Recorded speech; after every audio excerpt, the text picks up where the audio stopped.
দর্শক আপনাদের স্বাগত Walton smart fridge presents TVS ইনসাইটে। আমি আপনাদের সাথে আছি জীবনাসা আলো।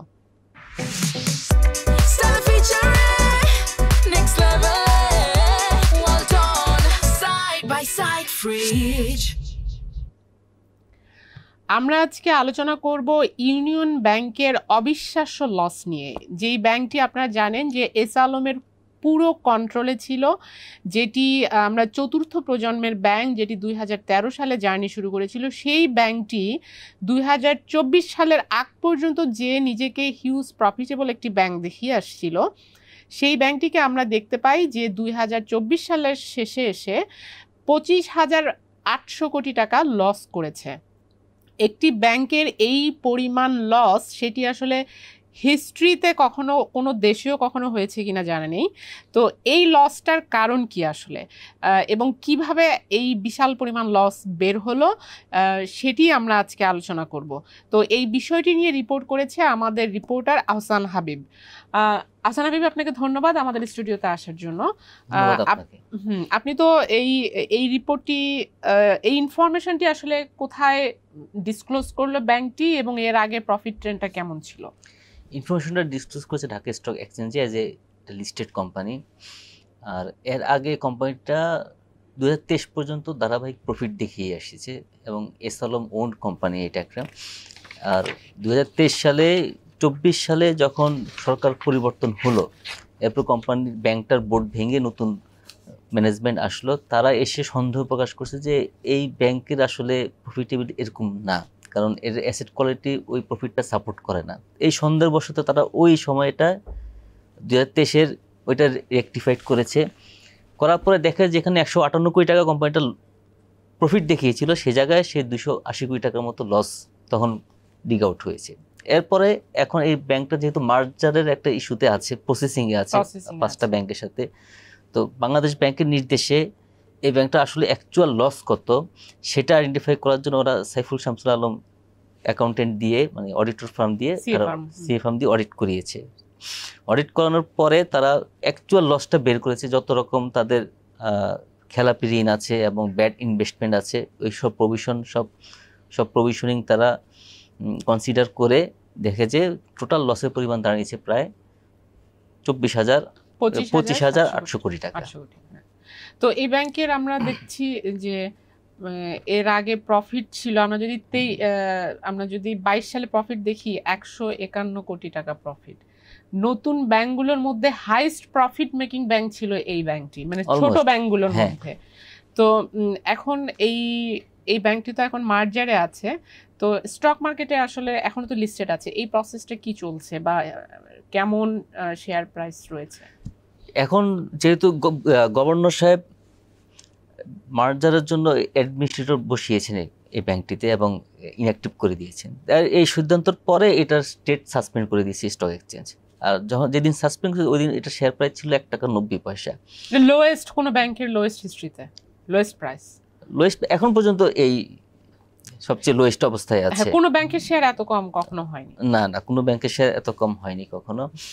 এবং আমরা যখন রিপোর্টটা করি, এখন যে অ্যাডমিনিস্ট্রেটর আছে আবুল হাশিম সাহেব, উনি বাংলাদেশ ব্যাংকের ডিরেক্টর, তো ওনাকে বললাম যে এত লস কেন হলো।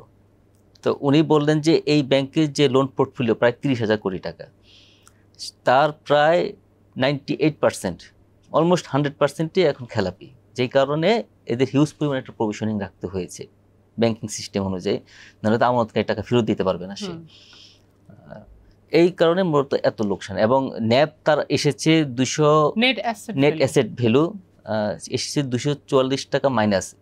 এর মানে হচ্ছে গিয়ে তার যে পরিমাণ অ্যাসেট আছে সে এবং লাইবিলিটিসটা অ্যাসেটের থেকেও 24,000 কোটি টাকা বেশি।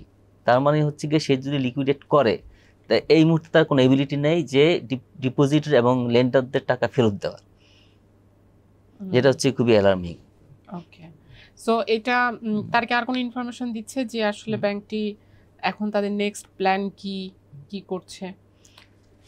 এখন হচ্ছে অ্যাডমিনিস্ট্রেটর সাহেবের সাথে কথা বলে যেটা বললেন যে যেহেতু ওনারা লসটা অ্যাসেসমেন্ট করেছে, তো এখন এই 5টা ব্যাংক আর সাথে আরও 4টা ব্যাংক মার্জ হয়ে একটা নতুন ব্যাংক নেবে, এবং এই যে লাইবিলিটিস এটা নতুন ব্যাংকে ট্রান্সফার হবে, এবং সেই ব্যাংক ব্যবস্থা করবে যে এর ডিপোজিটের টাকা কিভাবে এটা ফেরত দেওয়া যায়, সেটা ক্যাপিটাল ইনজেক্ট করে হোক বা অন্য কোনো উপায় হোক। ওকে, ধন্যবাদ আপনাকে তুহিন আমাদেরকে সময় দেওয়ার জন্য। ধন্যবাদ। দর্শক, আপনারা দেখলেন যে একটি ব্যাংকের যেই পরিমাণ লস, এই যে মার্জার কেন করা হচ্ছে সেটি নিয়ে অনেকের মধ্যে অনেক প্রশ্ন থাকে, যে কেন ইউনিয়ন ব্যাংক মার্জার করা হচ্ছে বা কেন এক্সিম ব্যাংক মার্জার করা হচ্ছে। তো এই যে রিয়েল চিত্র যদি বের হয়ে আসে তাহলে আসলে ডিপোজিটাররা বুঝতে পারবেন যে এই ব্যাংকটিকে কোনোভাবে বাঁচানো সম্ভব না। তাদের যে ডিপোজিট রয়েছে, যদিও এই ব্যাংকটি মার্জারে রয়েছে, মার্জার প্রসেসে রয়েছে, কিন্তু ডিপোজিটাররা কিন্তু টাকা ফেরত পাবেন। সেটি কিন্তু বাংলাদেশ ব্যাংক অ্যাসিওর করছে যে তারা যখন নতুন ব্যাংকটি গঠন করবে, এই 5টি ব্যাংক মিলে যেই সম্মিলিত একটি ব্যাংক গঠন হবে, এরপর কিন্তু বাংলাদেশ ব্যাংক বা এই নতুন ব্যাংকটি যারা যারা ডিপোজিটার আছেন তারা যদি তাদের টাকা তুলে নিতে চান, বিশেষ করে আমরা আবারও একটু মনে করিয়ে দিতে চাই যে 2 লাখ টাকা যাদের ডিপোজিট আছে তারা কিন্তু যে কোনো সময় টাকাটা তুলতে পারবেন। যদিও এই মুহূর্তে সকল কিছু বন্ধ আছে, যখন তারা আগামী ডিসেম্বরের মধ্যে হয়তো তারা এই প্রসেসটা সম্পন্ন করে এই ফান্ডে অ্যাক্সেস দিতে পারবেন, তখন কিন্তু যাদের 2 লাখ টাকা আছে, যেহেতু 2 লাখ টাকা পর্যন্ত ইন্স্যুরেন্স কাভারেজ আছে, সে কারণে তারা এই টাকাটা তুলতে পারবেন। এর চাইতে বেশি যাদের আছে তাদের টাকাটা কিভাবে দেয়া হবে সেটি একটি প্ল্যান করে বাংলাদেশ ব্যাংক যেহেতু প্ল্যান করছে, সরকার এখানে 20,000 কোটি টাকা দিচ্ছে, তারপর আমাদের যে ইন্স্যুরেন্স ফান্ড আছে সেখান থেকে বড় ধরনের একটি ফান্ড এখানে আসছে, সেখান থেকে তারা একটি প্ল্যান করে এই টাকাগুলো ফেরত দিবেন। মানে 2 লাখ টাকার ওপরে যাদের টাকা আছে সেই টাকাটির কিভাবে ফেরত দেওয়া হবে এবং কতদিন লাগবে সেই টাইম ফ্রেম এখনও বাংলাদেশ ব্যাংক দেয়নি।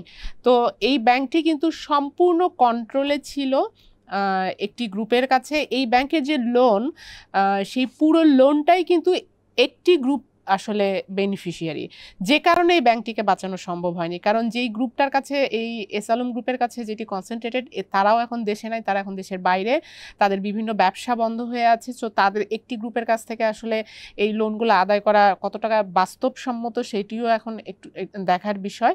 তো এটি আসলে বাংলাদেশের হিস্ট্রিতে একটি বড় লেসন, যে মাত্র 1 দশকের মধ্যে একটি ব্যাংক জার্নি শুরু করে সেটি আবার ভ্যানিশ হয়ে গেল, যেটা আসলে কাস্টমার কনফিডেন্সের উপর অনেক বড় একটি আঘাত। কারণ একটি ব্যাংক, সেটি আসলে মানুষ লাইফ টাইমে দেখে না যে কোনো ব্যাংক কোনোদিন নাই হয়ে যেতে পারে, যেখানে আমরা 1 দশকে একটি ব্যাংক নাই হয়ে যেতে দেখলাম। তো এই ছিল আজকে আলোচনার বিষয়। দর্শক, আমাদের সঙ্গে থাকবার জন্য আপনাদেরকে ধন্যবাদ, এবং আমাদের প্রোগ্রামটি যদি ভালো লাগে তাহলে লাইক দিবেন, শেয়ার করবেন।